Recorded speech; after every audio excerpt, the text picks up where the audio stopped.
Hey, we're back! How were your trainings? After all the feedback provided by the training sessions with the corresponding results, I'll show you how another of the options offered by the administration area works. From anywhere in the administration area, you have to select the second option from the side menu with the title Pending. Once you have clicked, an option called Questions will be displayed. When the page has loaded, you will be shown two groups of questions.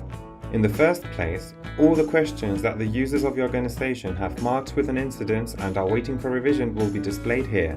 Selecting one of them, you will be shown the reports that each question has, by whom it is made and when it has been reported. At the end of each row, you have the possibility to discard the report.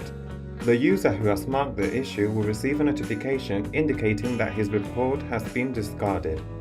You can download a file in spreadsheet format on the button with the cloud icon. If you did a question with an incident, you will be able to write a message that will be received by the people who have reported that question.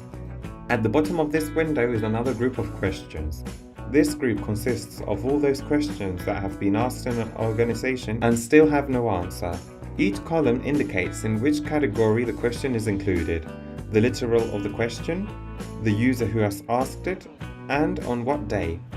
You can edit it or delete it in the icon at the end of the row. If you press Edit, you will be shown the same screen that I talked about in the second video in this series. And all this is what you are shown in Pending.